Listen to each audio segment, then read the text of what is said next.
High বন্ধুরা, কেমন আছেন সবাই? আশা করি ভালো আছেন। তো আজকে আপনাদের একটা জায়গায় নিয়ে যাব। তো জায়গাটা কেমন বলতে গেলে রহস্যময় জায়গা। তো তো চলুন দেখি সেই জায়গাটা। আর ওখানে আপনার মানে এমনই জায়গা যে ওখানে কেউ প্রস্রাব ফেললে এবং আপনার কেউ পায়খানা করলে ওখানে কেউ মানে ওই প্রস্রাব পায়খানা তাকে সেই জায়গার থেকে আবার পরে তুলে নিয়ে আসতে হয়। তো সেই জায়গাটা যাবো আজকে। চলুন দেখি সেই জায়গাটা কেমন।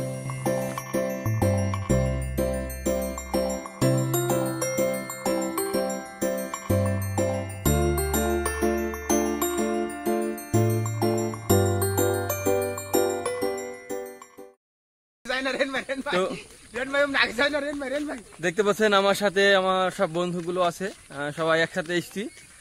আর আমার পেছনে যে দুজনকে দেখছেন, তিনজনাকে, তো আপনারা তো মনে হয় গত ভিডিওতে দেখেছেন মনে হয়।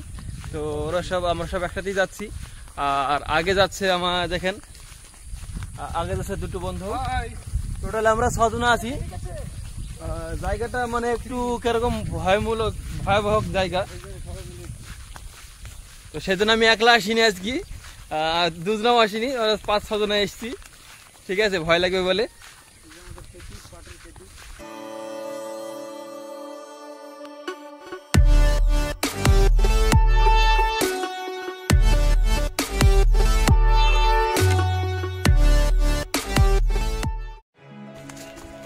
তো আমরা পৌঁছে আসছি, আর কিছুক্ষণ গেলে পরে সেই জায়গায় পৌঁছে যাব। মনটা একটু ব্যাকুল হয়ে উঠছে সেই জায়গাটা দেখার জন্য, এমনই সেই রহস্য জায়গা।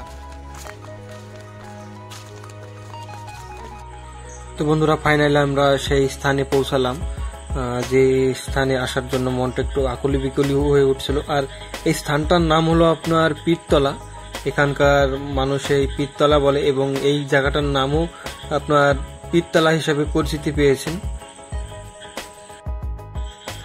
তো বন্ধুরা, এই হলো সেই স্থান, মেন কেন্দ্রস্থান, যেখানে আপনার মানুষ এসে মানত করে এবং ধূপকাঠি এবং আপনার মোমবাতি জ্বালিয়ে যায়। আর এখানে আপনার পুরাতন কিছু, এই যেখানে একটা বাক্স আছে, মানে যাকে আমরা বলি বাংলা সিন্ধুক। আর এই জায়গাটা ধরেন আপনার খুবই রহস্যময় জায়গা। মানে এখানে আপনার যে কেউ আসলে এসে যদি কেউ প্রস্রাব এবং পায়খানা করে, তো তার মানে যে কোনো একটা ক্ষতি হয় এবং তাকে সেই প্রস্রাব পায়খানা উঠিয়ে নিয়ে যেতে হয় বাড়িতে।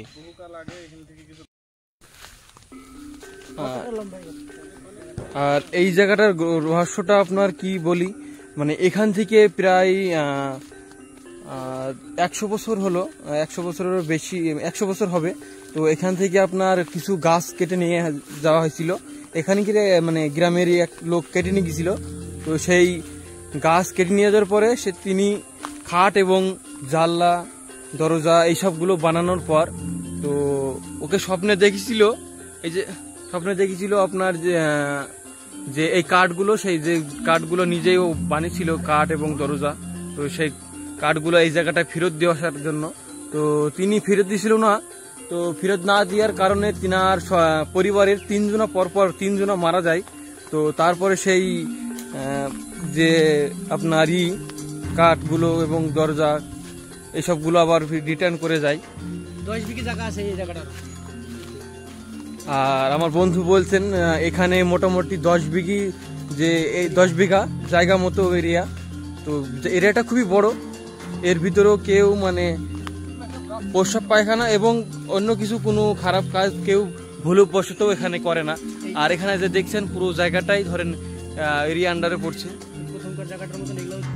এখন এখানে লোকজন আসে না বলে এই যে জায়গাটা দেখছেন পুরো জঙ্গলে পরিণত হয়ে গেছে, গাছ গোছালি সবগুলো বেশিরভাগ হয়ে গেছে।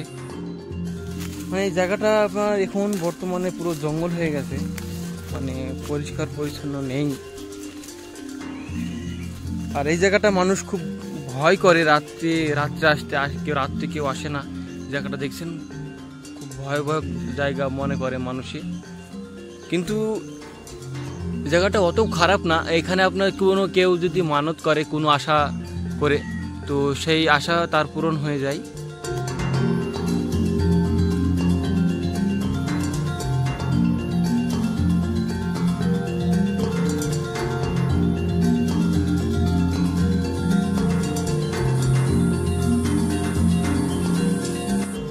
আর বন্ধুরা আপনাদের বলে রাখি, এখানকার যে কাঠ এবং গাছের যে সব ডালপালা আছে, এখান থেকে কেউ ভুলবশত এই কাঠগুলো নিয়ে যে জ্বালানি করে না। কেননা এখান থেকে যে জিনিসই নিয়ে যাক না কেন, তো সে যদি কোনো কাজে লাগায় তার বড় একটা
বন্ধুরা এই যে জায়গাটা দাঁড়িয়ে আছি, মনটা একটু আকুতি পিকুতি করছে এবং গা সমসম করছে, এমনই জায়গা।